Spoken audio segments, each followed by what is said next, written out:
Welcome to Fire University. This is a podcast dedicated to fire ecology and management within the Natural Resource University Podcast Network.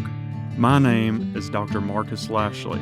I'm a wildlife biologist, an assistant professor of disturbance ecology at the University of Florida, and a lifelong hunter that's passionate about wildlife conservation and management. In this podcast, I will interview scientists and professionals not only on the latest research in fire ecology, but also about their experiences, in hopes that you as the listeners can learn why fire ecology is important and also how you can use it to meet your natural resource management goals. So let's get to the burning questions in Fire University. Hey everybody, welcome back to Fire University. Today I want to talk about a topic that often comes up. I get a lot of questions about it, and I have two experts on the subject, and that is, does burning in your pines in the late summer or fall affect their survival and growth?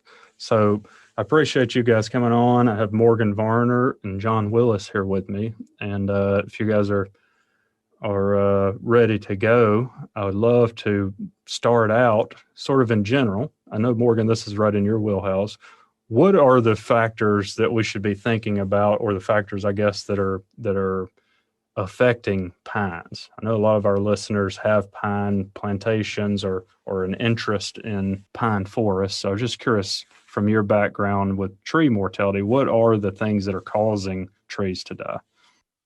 Yeah, well, tree mortality is a response from some injury to the crown, to the stem or the bole, and to the roots. And the way that fire, primarily, given our topic today, affects those is pretty diverse because, as anybody who's burned very much knows, fire is really diverse in the way it functions and interacts with individual trees and with stands.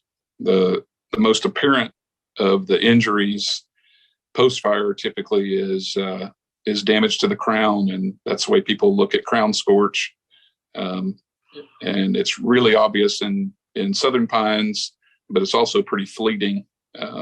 They will start browning really the day or day after burning takes place, and so all of us have had this experience where we burn and go, "Oh, this looks really nice," and then you'll start to see what a friend of mine calls the olive drab.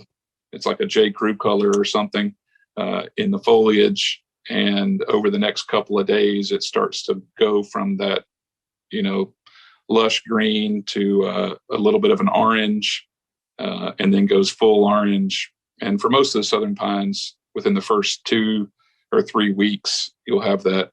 They'll fully express how much injury they sustained in their crown by that browning or oranging, really, of the crown foliage. And there's a lot of stuff happening in the crown with fire. It's really responding to the radiation from the fire, but mostly the convection, that heat rising up through the crown. And so the injury tends to follow those convective pathways. So it has that browning, and then often you'll see, particularly if you're burning in plantations or in young stands, you'll see some foliage turn black and almost look like a suspended animation where it's just sticking out to the side in an awkward way. And that means that the leaves were either consumed by fire, and they'll be blackened to show their charring. And if you look at the leaves close enough, and pine needles are really good, their tips will be missing. And it means that those leaves sustain temperatures that were not just hot enough to kill them, but were hot enough to ignite them. Killing them usually is around 145, 150 degrees Fahrenheit, but igniting them is in the many hundreds of degrees. So it's a very different sort of injury. If you have that consumption or that charring on those leaves in the crown, it means that the branches sustained a lot of heat, and likely the bole and the stem sustained a lot of heat. The best way we have to look at the stem or the bole is usually just that bole charring that's across all species, that blackening of the bole. It's not very informative. Usually it tells you the direction the fire was going after the fire, and that's about it. You'll see the extremes. If it was really hot, you'll see it charred all the way up, and if it was pretty cool, you'll see pretty low char. And then the other way is in the roots, and that tends to be almost exclusively in long unburned stands. So it's been a decade or several decades since the last fire. They have that deep forest floor, and that forest floor will ignite, and that heat will conduct down into the surface soil and kill some roots. And what tends to happen with fire is almost all three of those occur simultaneously. And so it's a pretty hard topic. I'm glad we have 3 hours to talk about it today. 3 hours, huh? You want me to let you continue on for 3 hours? I mean, just in the time you gave me right there, I've already ordered 2 J. Crew t-shirts, and would you say olive drab and burnt orange? Burnt orange.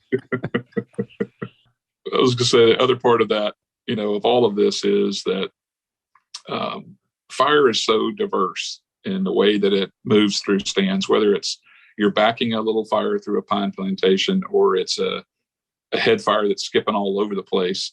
As good as our models are for predicting mortality, there's a lot of slop in them because fire is so diverse. And so depending on how you're igniting it, depending on, what the conditions of the day were, all those factors really go into this, what ends up being a pretty messy story, unfortunately, because it'd be nice to have a silver bullet and say, do X and you get Y. But with tree mortality and fire, it's a pretty difficult story. When you're talking about potential ways that fire kill trees, a lot of those ways, it sounds like, are not actually by fire getting into the canopy. We're not talking about a crown fire where the fire is actually burning the canopy. It's really, a lot of it is from the heat from the understory burning, or understory and midstory in some cases. And then with the long unburned affecting the roots, is that because the fuel is accumulating around the base of the tree, or what is going on with that? Yep, that's exactly what's happening. That what tends to happen without fire is you get obviously get an accumulation of fuel, but around particularly large pines, old pines, you'll get these mounds that look like sort of the front yard in all of our childhoods. In the South, you see that big mound of what in our childhoods was a bunch of litter that you were as a kid raking around the pines. But in the woods, what that really is a bunch of bark slough. It's about 2/3 or 3/4 of that mound at the base of the tree is bark slough. And bark sloughs off, it accumulates, it doesn't decompose very rapidly. So you get a mound and it sheds water really well. And so when you do have precipitation, that stuff will shed water. And so those mounds tend to be really dry. Pine roots will grow into them if you've ever dug around those or tried to rake around one of those. And what tends to happen is they'll ignite from really, pretty innocuous fires, and they'll start to smolder. And that smoldering will take place over hours or sometimes days, and it'll just continue to send that heat and that conductive pulse through the mineral soil. And all those roots that are growing near the surface, like they've been trained to do for millennia, are really in peril. And what we found is a lot of fine roots die, which is a little bit of a big deal, but also a lot of coarse roots will die. And you'll see in those, they have a lot of storage carbohydrates they use to defend, they use to build new roots and new leaves. And you'll see a really steep decline in all those whenever you have smoldering fires. Okay. So are there actually more roots? Are the roots in a layer that's flammable now when that accumulation is happening, or is that just from holding that heat there? It's both. Yeah, what we found is they, longleaf in particular, but all the southern pines or at least the upland southern pines are pretty well adapted to fire. And what we think anyway is that fire has been so continuous in their past that they don't know any better. When you have a long fire excluded period, they're growing to where they can get organic material, where they can get nutrients, where they can get water. And so they'll put their roots up into those. And in general, we found about the same amount of root biomass in those duff mounds as we do in the mineral soil beneath. So burning the duff mound kills about half the roots, and then the conduction through the mineral soil will tend to take out a lot more. I got you. So it's sort of this combined effect. The naive trees, so to speak, they've gone a long time without having to worry about it. So they start growing where the nutrients are, which sounds like is flammable material when it's accumulating over time. Well, Morgan, when you think about it, a tree's need for nutrients and moisture is continuous, and it's immediate almost. And, fires, even in frequently burned systems, every 2-3 years, maybe.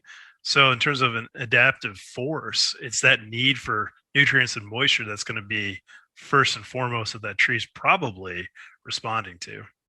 Yep. Yeah, it makes a lot of sense. Considering all of what you've just talked about, Morgan, we talk on this podcast quite a bit, and I know just in the community in general, people that are interested in the use of fire, we talk about the timing of fire and how much that does or does not matter for different objectives. And one of the reasons I wanted to have you on, John, is because you just had a paper published on this topic talking about longleaf pine, I believe, and how seasonality affected those trees. So do you want to walk us through what you found in that study, and maybe that can launch us into some discussion on timing of fire relative to your pine production? Sure. So this is a continuation of a long-term experiment started by Bill Boyer actually in the 70s. And what they did is they established they had 3 blocks where they had some naturally regenerated longleaf pine that they thinned down to about 500 trees per acre in the late 1970s. And the trees were 15 years old at this point. And what they did is they burned it in different seasons in under a biennial burning regime. So we had dormant season burning or winter burning, spring burning, summer burning, and then a no burn control. And so these stands were burned on a biennial basis following that seasonal pattern all the way through 2018. And so what we did is we picked up the measurements from 1995 when the trees were essentially 37 years old and carried it forward from that point. And really the take home points that we found were that there was no difference in terms of their productivity, their height growth, diameter growth, volume growth, or their survival among any of the burning treatments. And none of the burning treatments were significantly different from the unburned control as well.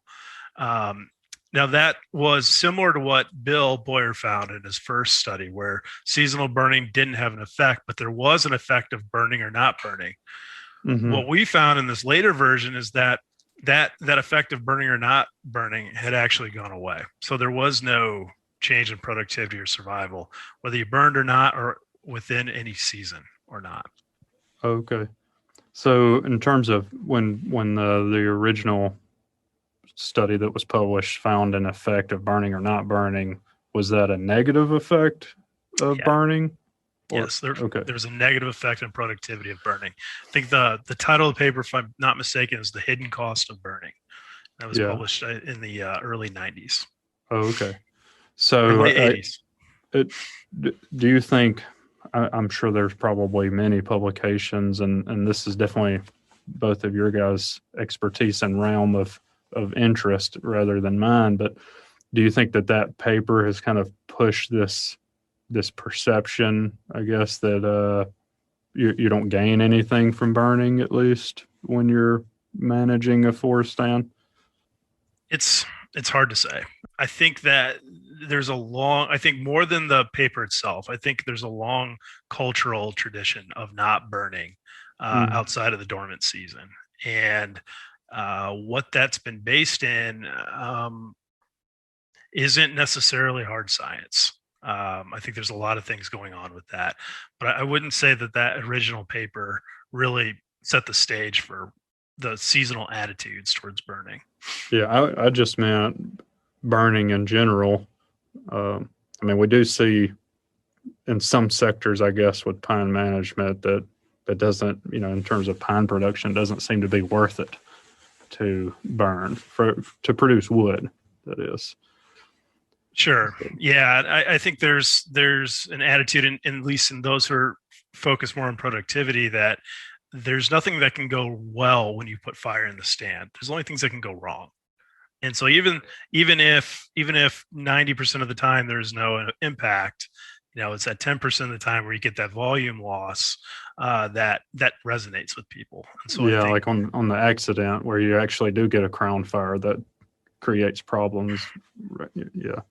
Yeah, So, I mean, fire's not a perfect. It's not a perfect tool. We're not talking about a 100% efficacy. We can do things yeah, to limit damage with our best practices, but sure, it will never be 100%. sure. And Well, that's share. interesting.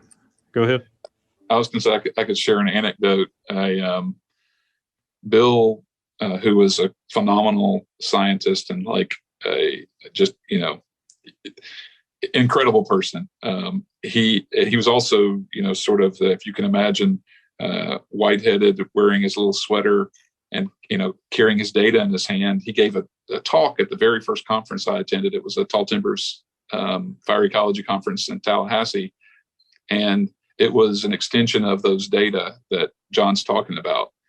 This is the late 90s.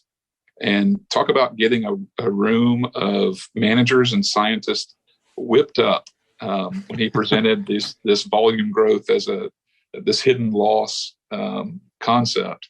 And the whole room was like, but what about, and but what about, but what about? And I think some of that is borne out by John's recent work to show that that volume difference may have just been a short-lived response, but it also, and all of their questions at the time were things. I was an undergrad at the time, and I didn't understand the questions, but the questions were, how did you burn it?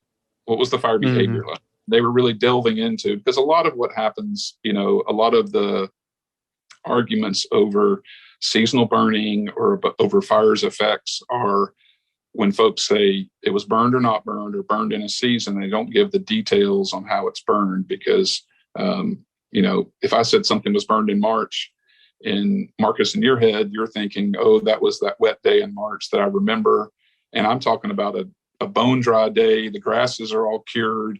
The winds were whipping and the atmosphere was really receptive, and it was a barn burner. So getting at, the weather, getting at how they were burned, those sorts of things always, a lot of fire folks will go to and say, yeah, you need to tell more of the story. And I think a lot of the arguments about season really come down to that. It's really about how intense the fire was, what the fire behavior was like. A lot of those things will overwhelm what we all think about are seasonal differences, but really it's just what that day was like. There are hot, dry days or really dry days in February, and there are really dry days in August.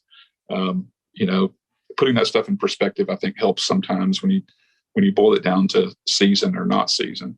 Yeah, well, that's kind of one of the things that, aside from what I get questions about and I hear all the time in the community, that's one of the striking things about this study that John led was, I mean, based on what you hear, we should have expected there to be higher mortality, particularly, but even volume loss, I guess, on trees that didn't die from the summer burning, I would have thought, just based on what I was taught when I came through forestry school and what I hear about. Do you think that that's what the expectation, I guess, or the thought is in general? And why did we not see that if the ambient temperature was higher and it promoted, an easier damage, I guess, through convection, like you were talking about to the needles? Why did we not see that?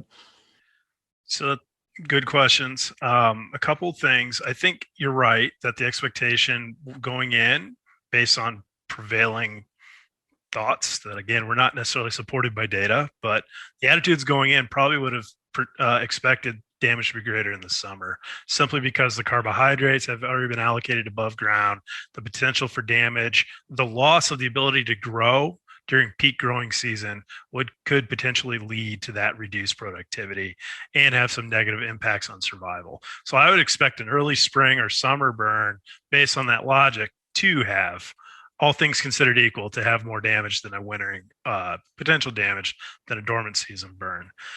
That didn't happen, and I think a couple of reasons for it that I point to are, one, it's the biennial burning regime really did a lot to kind of counteract these potential seasonal effects. The fact that we never accumulated that fuel that Morgan was talking about, that's so important to to causing damage and potential mortality through the radiating heat. We just never built that up. And we burned it with head fires, and with the lack of fuel accumulation, what likely happened out there was that the fire just moved on through, and you didn't have any of that smoldering effect that could have affected the roots. And we never really had an increase of hardwoods as a result either. So we didn't have that added fuel on the ground. Granted, hardwoods don't burn typically as hot as longleaf pine, but they still add fuel, which still contributes to the overall heat effect. And so I think really that biennial burning regime it overrode the effects of seasonality. Had we gone 4 years between burns, I would suspect we would have seen some different results. From a scientist standpoint, you're always jealous of other scientists when they can write a paper or do a study, and any outcome that John would get from that study would be a good story. Finding an effect that would show a seasonal difference, we could go, oh my gosh, watch out for the season X. Or in this case, not finding an effective season is actually a really good story. Yeah. Pardon light it up. My jealousy. Light it up whenever you can get a permit. Yep. I tend to like that story personally. Which is a great, you and I, Marcus, share that feeling. You've done quite a bit looking at availability of burn windows and how it overlaps with, all sorts of wildlife habitat and during different seasons for nesting, et cetera. And we've done a ton of work looking at the availability of burn windows across the Southeast. And what we consistently find is everybody knows that the winter and early spring that window is wide open. Everybody knows that it's hard to get a good burn day in the summer. The burn days basically go away. And what we found and what we all kind of know is that the lovely fall days that we all enjoy after the oppressive summer, there are a lot of really nice burn days there. And across the Southeast, that's handled in a really different way. And in North Mississippi and Oak Hickory upland hardwoods, they'll burn like crazy at that time of year. They burn right after litter fall. They'll burn before litter fall. And it's always interesting to me to see that in the southern pine woods that it's pretty rare to burn during that period. Yeah, so basically in the fall, we get a lot of good burn days, but you don't see that reflected in people pulling permits and actually burning in the piney woods in particular. Yeah. Well, that kind of brings me to another question, and I'll leave it open to whoever wants to address it however you wish. But one thing that I did not hear John say in his long-term study was a fall burning treatment. And I know you guys probably get it, and I know that I do get it plenty. Why wasn't that treatment present? And, I know that when I get questions about this, people are worried about burning their pine stands during the fall for fear of what you were trying to measure, John. They are fearful that they're going to kill their pines or decrease productivity substantially because of the time of year that they are burning it in. And I was just wondering, why was that not a treatment? And, is there data that can tell us about that, given what you just said, Morgan, that is a really good burn window that's not being used? Well, I can't say for sure why Bill in the 70s did not include that as a treatment, as I was not alive. Could you just go back and ask him, please? I can knock on his old door and hear the whispers. But in terms of, I don't have any reason to say it would be more or less damaging for sure. I don't have any evidence, and there's scant evidence published detailing it. The only thing that pops into my head that could be a factor, and I'm just speculating with this, is you in the fall, you have the potential of still having rather warm temperatures. Increasing the possibility of crown scourge. And you could have some dieback of the herbaceous green vegetation, limiting some of that ability to cool the fire as it goes through. And so you could catch it at the wrong time potentially. And you could also catch it when you get a little bit more litter that falls. So you've got a little bit heavier litter load, less green herbaceous vegetation, and combine that with warm temperatures. You could be setting the stage for some damaging fire behavior. But you also don't have to burn on those days. You have the ability to say no. Mm-hmm. And I think, like with anything else, the importance comes down to selecting the right burn conditions rather than just saying one season's out. I think it's really about looking at the conditions that exist on that day and making the decision based on that. Yeah, I think that's a good point, and I think we should dive into that a little more. If you really start thinking about it, okay, let's say it's been misting rain and, it's September 8th, and we decide we're going to burn on that day. Are we going to burn any pines down? Probably not, given if you have those kinds of conditions where fire will barely even light or may not even carry, you're not going to kill them. And if we flip that coin, you can kill longleaf burning it during March too, if you do it in a way that is conducive to killing those trees. So I think that's a really good point is, maybe the conditions or the parameters you're seeking out are a little different, and the types of or the ways that you apply fire, the firing techniques or strategy might be a little different. I'll let you guys tell me more about that. But you have the ability to choose the conditions that you are attempting fire under, and that alone could mitigate a lot of the perceived risk, which, again, you said you don't even have any evidence from the literature. That's really curious to me, that there seems to be this strong negative perception of burning then, but what I'm hearing from you guys is there isn't, or there's not much data to suggest that that's a real fear. Yeah, it's really spotty. There was some early work done on it, and we have a standard when we do our research, particularly with fire, that we kind of live by the full disclosure mantra. We got to say everything about how it was ignited. The level of detail for us to be able to publish our work about fire studies tends to be that the threshold is really, really high, because the nuance of these sorts of situations. Something, a bone dry day, like you said, in March or in October, are still going to give you, the sort of negative consequences. And some of the early work didn't have those same standards, and they would report something. I mean, this is the same era where they would report that if, fire killed everything, don't use fire. And so vast areas of the country stopped using fire because of, research results that were inadequate, spotty, and you could even say cherry picked. The thing that I like about this topic is that, I got to come with my data. I'm not going to come and, speculate. I'm bringing an educated guess right now. We're trying to go after anecdote. I heard from this one person, or I heard there's this old study from 1953. It's a perfect ripe area for us to do research on it. Marcus, you and I are doing fall burning research right now to try to get at some of these. And that research takes a while to mature, for the results to mature.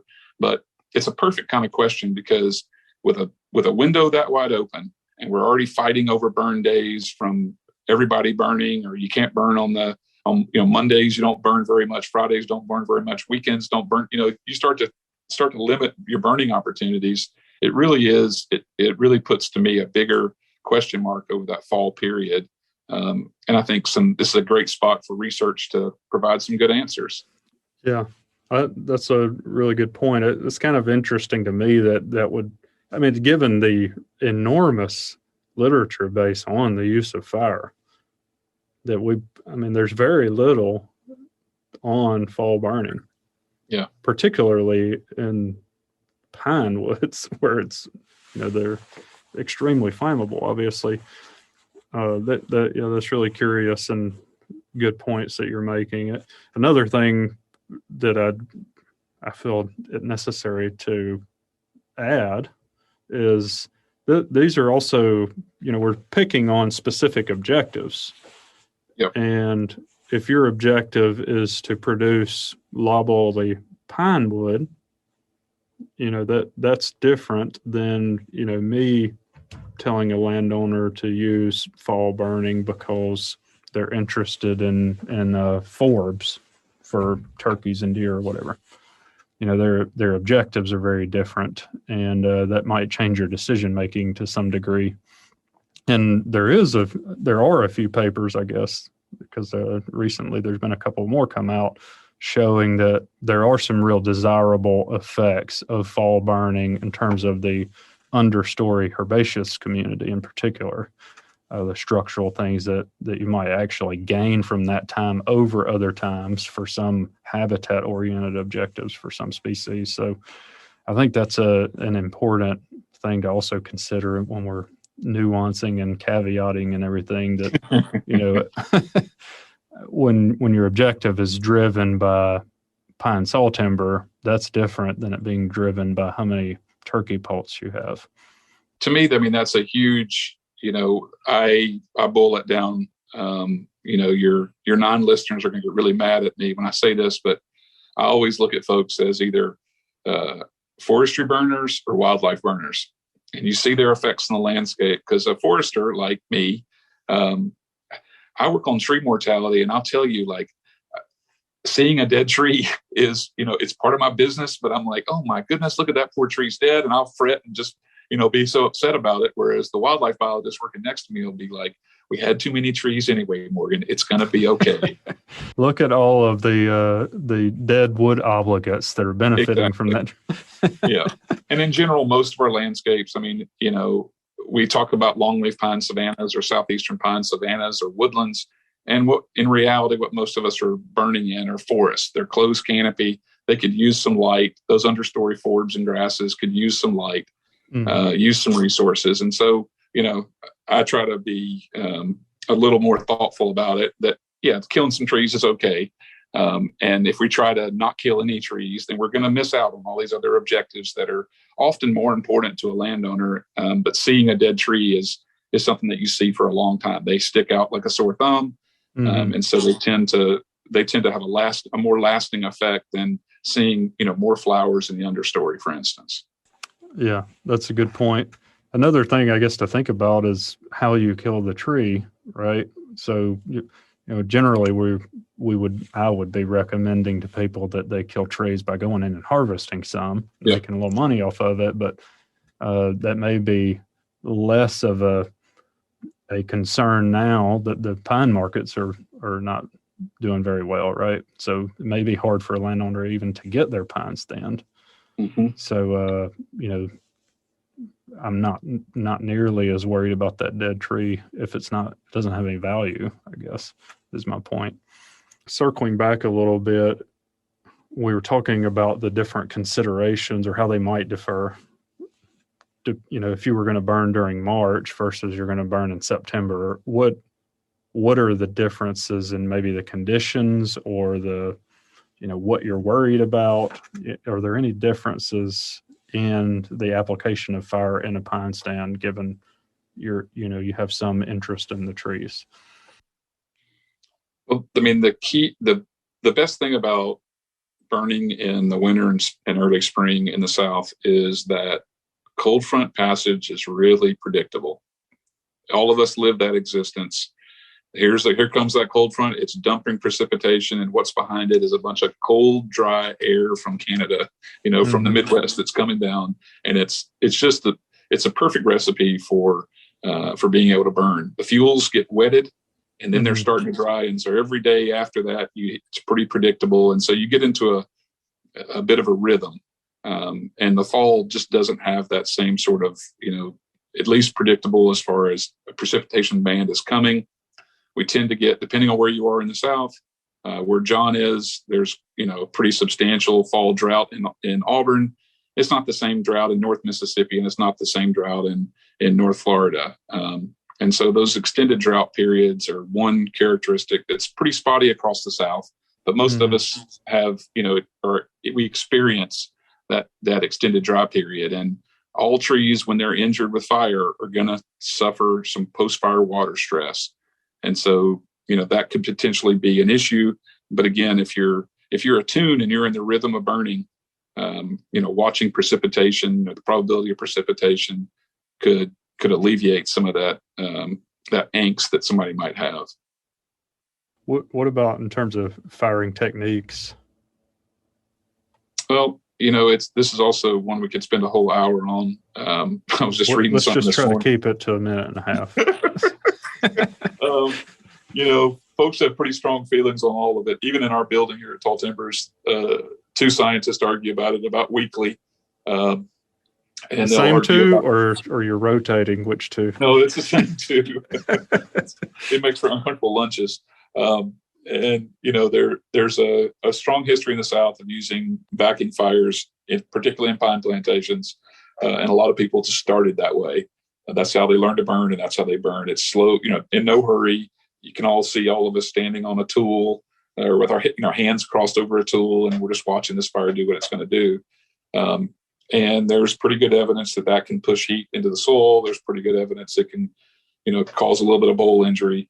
And so the other end of that spectrum, the other person in the building will say, just use head fires. And there's sort of the old Stoddard mantra that life's too short for back, for back burning. And I think, that sort of, they're going to have different effects. And I think people have found individual burners with experience in a location and in those sorts of forest types, they'll come up with their own method. And you see people in central Alabama using flanking fire left and right. And you'll see, somebody on the adjacent land using something very different, and their forests or their woodlands look about identical. It's really, that's where it goes from sort of the science nerd into the artist on the landscape. And they're using fire in ways that I'm sitting there with my notepad trying to figure out. And it's just blowing my mind because the effects they have. They're burning with head fires moving down slope, et cetera, et cetera. There's just a lot of art in Southern burning. But from a logistical standpoint too, I look at it from the sense of how many acres of longleaf have we planted? What is the acreage out there that if we're really trying to maintain these open woodlands that we're going to have to burn every year? Now, certainly there are differences in firing techniques, but that life's too short to backfire. Well, if you've got 40 acres and it's yours, have at it. You can backfire it all day. But from a standpoint of how are we going to maintain this vast acreage that we're set out to restore, we're going to have to do things like incorporate more head fire, like burn in different seasons, expand the burn window if we're ever going to keep up with this.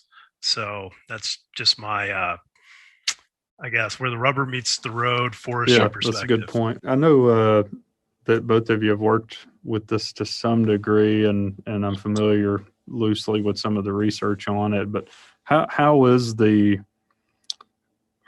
many acres are we trying to burn, and how many of those are we getting burned, and what are ways that we can improve that disparity, if there is one? Yeah, there's a huge disparity. I guess depending on where you are in the Southeast. Where Tall Timbers is, we're in the Red Hills region of South Georgia and North Florida. It's about a 250 to 300,000 acre area, depending on who's counting it. And there's about 100 to 125,000 acres of prescribed fire a year. That's a ton of fire.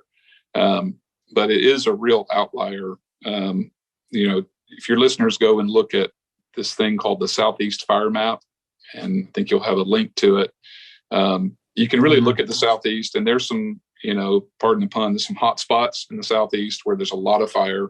It tends to be located on national forest lands. And then there are a few outlier privately held landscapes, a lot of quail lands, central Alabama, North Florida, et cetera. But it really is just a few places where a lot of burning is taking place. And, there's a long list of ways that we can improve that. One of them is looking at the burn windows more carefully and starting to see, how we take advantage of the good days that we have. The blanket prescriptions for the Southeast, it can't be increase the burn unit sizes. A lot of the national forests have done that, and they see issues with quail populations following that. It can't be burning them all 10 acres at a time. Really, it's one of those things that in that toolbox analogy, it's every single tool because we live in a very productive landscape. And if we don't burn it, it'll come back really, really quickly. And if we do burn it, we got to stay on top of it. And so really it's using all of the above folks mixing mechanical treatments in, folks mixing herbicides in, et cetera. It's really an all of the above kind of strategy, because very few places are burned enough. And the habitat shows it, wildlife populations show it, rare species show it, et cetera. To add to that, I'm always thinking about barriers. What are barriers to using fire? Because a lot of the wildlife species that I really care about, and a lot of the listeners seem to care about, need fire. So I'm trying to think of ways to relieve people of those barriers. Sounds like there's been a barrier, at least a perceived barrier, from burning pines in fall. We don't have very good evidence to suggest that should be a barrier or not. But we do have some evidence that it could provide some real benefits in some scenarios for wildlife. So one real big benefit is that it opens up the burn window, like you were talking about. But I often, thinking about it from a private landowner to a public, entity, there's some differences. I commonly will suggest to people that they scale down their burning, not necessarily because it has a better ecological consequence. Sometimes it does, sometimes it doesn't, depending on the context. And we could belabor that point, but we won't. But what I'm seeing that scale as being a barrier, again, for someone that's less experienced or that has more skin in the game, so to speak, if it's their own land, or more to worry about. Scaling down might actually get more fire on the ground in that context, because people are more willing to use fire when it's at a smaller scale. And I would rather them be using fire, even though it's at a smaller scale, than, that. I guess my point of that comment right there was the barriers to getting more acreage burned might be quite different depending on whether you're in the private sector or the public sector. And that's often a source of tension, I think, for people across those sectors, and something that we should all be thinking about, is we do have different objectives and limitations and barriers, but we all have the similar mission that we think more fire needs to be on the ground for a lot of ecological reasons. But how we accomplish that might be quite different. So, and Marcus, I'd be remiss as a silviculturist not to say that, I think fire is an excellent maintenance tool. It maintains ecosystems. But for lots of your listeners, they're probably starting from a different point where it's going to be very difficult to burn those stands, where they may need to use different tools like herbicides or mechanical thinning to open those up initially, and to not be afraid to do that, because you can run fire in there and you're not going to win the battle. That battle's it's too far gone. So it's going to be a combination of tools in those situations, which unfortunately is a lot of the landscape. Yeah, and a lot of them, if they haven't experienced it themselves, have probably seen areas where we've had to go in and do some other preparatory treatment to get it ready to burn. That kind of leads me into the last question that I wanted to ask you guys is, for people who have pines, they would like to start burning, but maybe they planted them 20 years ago and they never have done it, but they're interested in doing that now. How do they go about that? Because it sounded like, Morgan, you were saying that the risk to pines from burning could be higher in that scenario. So what should they do? What should they be thinking about?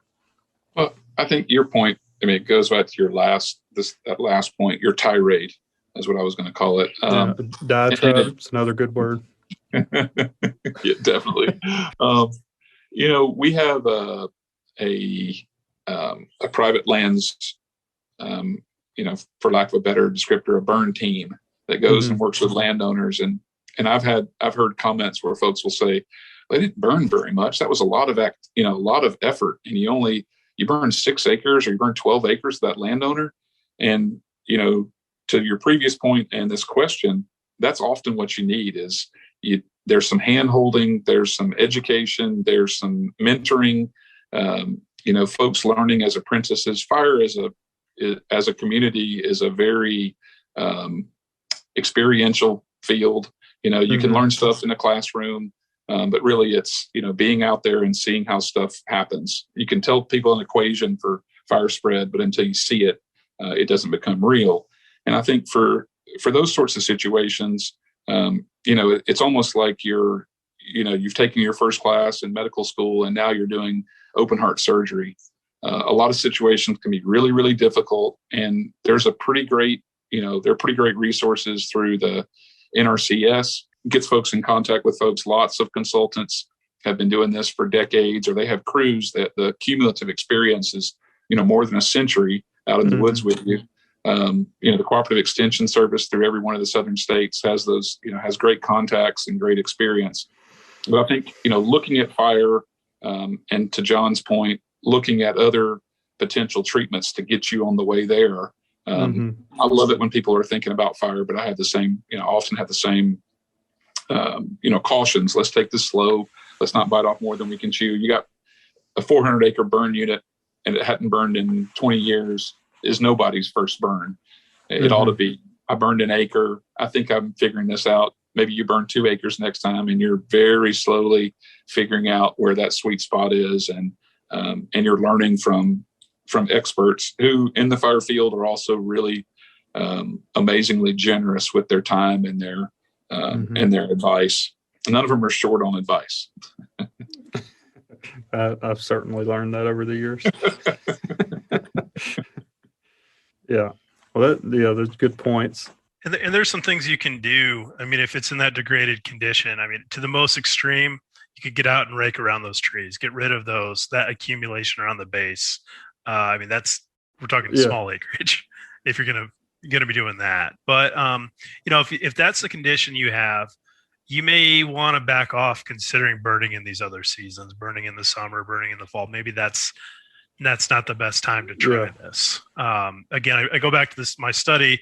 What I attribute a lot of the results to was just the lack of fuel accumulation. Well, with 20 years of fuel accumulation, I'm going to be very conservative with that. So I'm looking for like Morgan described, that cold front passing, and I know I have consistent weather, and I can go at it slowly over time and just kind of just eat away at the acreage and slowly get it burned back into a condition. But it's certainly not a situation where you want to approach it fast. Yeah, you definitely, that's great points that you don't necessarily, and probably under most circumstances, don't want to do the same thing everywhere. And when you have stands that you're trying to get into the rotation, you could do what you just said and cherry pick the safest and best of conditions possible to introduce fire in that one. And the one that you've been burning every year for the last 50 years could be the one that you try the new time of year on or something like that. It's probably a little bit facetious, but you get what I'm going with. There certainly are some instances where people have been burning frequently for a long time, so that could be the case. So I guess that was pretty well answering most of my questions. Are there any other thoughts that you think people need to think about when they're thinking about burning at different times or burning during the fall for pines or just in general? We'll try to keep it to fire ecology. I saw the look on your face, Morgan. And it's only 4 weeks of football season. I felt like I needed to go ahead and curb that conversation, put some bounds on it. Yeah. Well, that's a good point. That's one reason I don't think a lot of people burn in the fall in the South is because college football happens on Saturdays. Yeah, and you got to put a board on Friday, and you got a hangover on Sunday. So yeah, you're right. Yeah, the only thing we're burning is hot dogs or something, right? Well, I think for me there's a lot of talk about increasing fire, or in a lot of areas it's maintaining fire. And if it was easy to do it, we'd have already figured it out. And so a lot of these places, a lot of the landscapes that we're all managing or care about, we know that land management is not trivial. There are a lot of things that go into it, whether you're fighting invasives, you've got feral hogs, you've got, insert the issue of the day. And fire is clearly an important goal, or at least the effects that fire generates tends to be really central to a lot of what the reason we own land and the reason that we manage land. And I think seeing it as a long-term commitment and being part of a land management program, that to me is that acknowledgement that it's that important is the direction folks can go. And like I said earlier, there's a tremendous amount of help out there, through whether it's an NGO or state or federal agency. They're all there to try to facilitate what is clearly a conservation need. And the South has been a national model for it, and likely will continue to be a national model. And so the future looks pretty bright for those types of efforts in Southern Pine and in hardwood stands. I guess I just close with reminding your listeners that, what Morgan and I are talking about today, and you too, and you as well, Marcus, a lot of this, we're waiting on the research to come in. So let's be patient. These are our best thoughts of what might happen out there. But there's a lot of different scenarios like Morgan started off talking about. Every stand is different. I mean, predominantly, implicitly, we've been talking about mature trees during this whole conversation. This whole thing might change if we're talking about sapling size trees. And so, yet be very cautious with what we're saying until the data comes in. And when we have strong data, I think you'd hear all of us come out and state that and stand behind it. But right now, we're still at a stage where we think this might happen, but we don't have conclusive evidence. Particularly with fall burning as it relates to pines. Yeah. But even then, we have to really narrow down what you're caveating, So, good thoughts, guys. I really appreciate you coming on the show and talking about that. I certainly fielded plenty of questions related to this topic, and it's nice to have some folks like you to come on here that actually have answers to tell us about some of these questions. So I appreciate y'all doing that. And before we sign off for the day, I always like to give you the opportunity to tell listeners where they can find you if they're looking for you. Yep, Morgan Varner I'm at Tall Timbers Research Station. John Willis, just my name, at USDA.gov, I'm based out of Auburn, Alabama. Awesome. Well, thanks, guys. For everybody listening out there, as always, we'll provide links and things in the notes so that you can look at the relevant research or find these guys. So thanks for listening. Another great show. Appreciate it, guys.